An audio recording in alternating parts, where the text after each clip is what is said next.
merdeka. Cinta itu dari mata turun ke hati.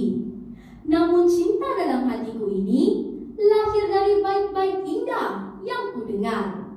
Cinta ini ialah cinta kepada bahasa. Bahasa yang menyatukan kita hari ini.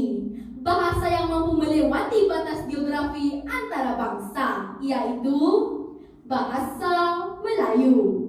Maka hadirin, percayalah kata-kata saya. Bahasa Melayu merentas dunia, dirgahayu bahasaku. Terima kasih pengacara majlis, barisan panel hakim yang berintegriti, penjaga masa yang budiman, seterusnya hadirin yang cintakan negara.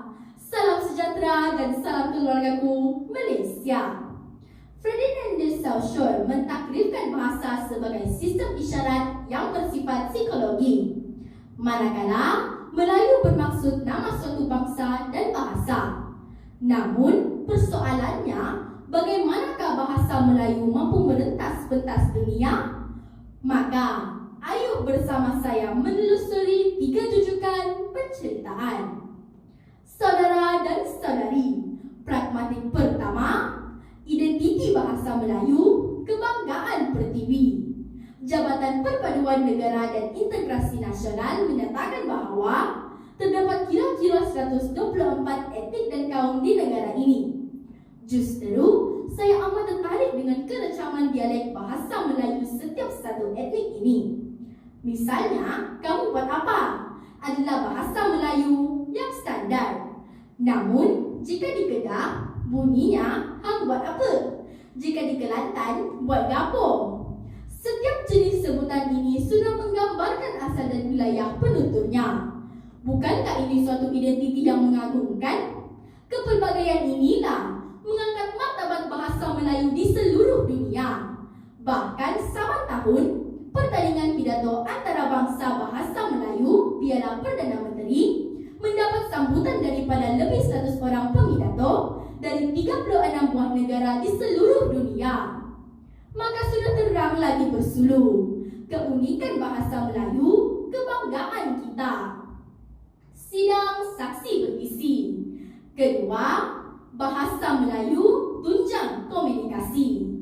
Pada zaman Kerajaan Melayu Melaka, Francis Vertich, seorang ahli sejarah Belanda, pernah menggambarkan kepentingan bahasa kita. Katanya, bahasa mereka bukan sahaja dituturkan di pinggir laut dan kota, bahkan seluruh kepulauan Melayu dan difahami di mana-mana sahaja. Hakikatnya, semenjak zaman permulaan Tamadun Melayu, bahasa kita telah membelah samudera, membawa identiti ibunda di celah keagungan masyarakat dunia. Sehingga hari ini, Dewan Bahasa dan Pustaka giat memperkaya bahasa kebangsaan agar bahasa Melayu tetap digunakan dalam komunikasi dan kolaborasi hingga ke peringkat antara bangsa. Warga Dewan berwawasan. Hujah saya yang terakhir, potensi bahasa Melayu tidak terbatas.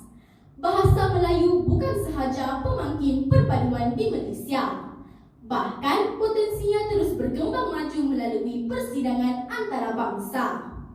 Misalnya, negara yang terkenal dengan kain sutera, China, pernah membincangkan tentang kedudukan bahasa Melayu di negara mereka dan nilainya dalam pendidikan, perniagaan, hubungan antara bangsa, penerbitan serta komunikasi harian. Bukan itu sahaja, terdapat lebih 140 institusi pengajian tinggi di 50 buah negara menawarkan program ijazah bahasa Melayu. Maka jelaslah, fungsi dan potensi bahasa Melayu ini tidak dibatasi oleh bangsa penutur, asal-usul maupun bahasa ibunda tempatan. Hadirin sekalian, konklusinya, sudah terbukti bahasa kebangsaan kita ini mampu merentas dunia.